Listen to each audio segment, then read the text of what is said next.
Let the world hear his word.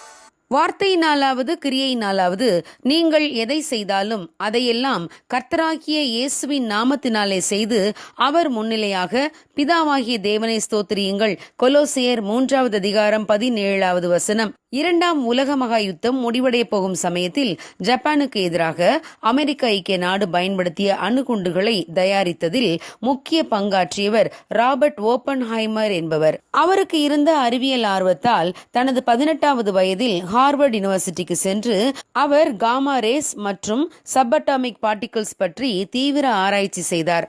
1943ஆம் ஆண்டிலிருந்து இவர் 4500 பேரை வழி நடத்தினார்.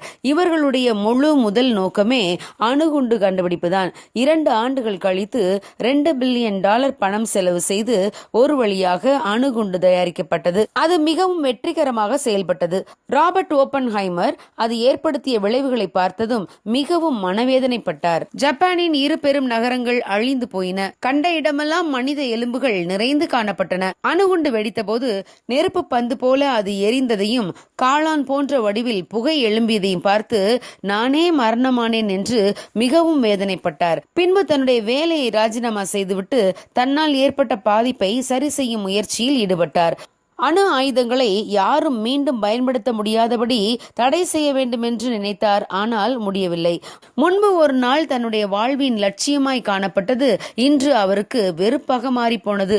ஒரு காலத்தில் வாழ்வின் உன்னத லட்சியமாக இருந்தது இன்று வேதனையை தரும் விஷயமாக மாறிப்போனது. ஆம் பிரியமானவர்களே, நாம் செய்யும் செயல்களால் பிறர் நன்மை அடைவார்களா?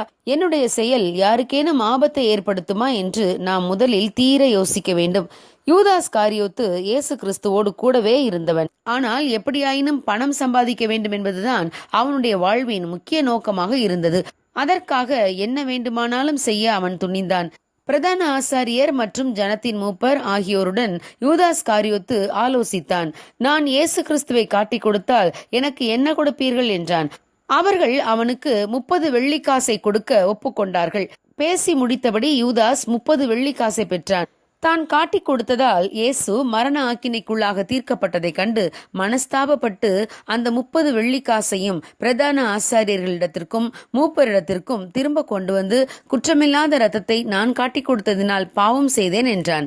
ஆனாலும் அவன் மனஸ்தாபப்பட்டதினால் பிரயோஜனம் இல்லாமல் போனது.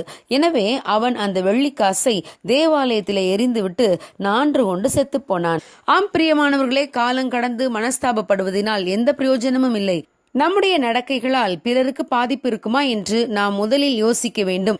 நம்முடைய செய்கையின் முடிவு நமக்கு சமாதானத்தையும் பிறருக்கு ஆசீர்வாதத்தையும் கொண்டு வர வேண்டும்.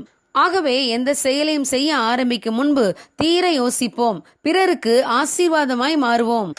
God bless you. Have a good day.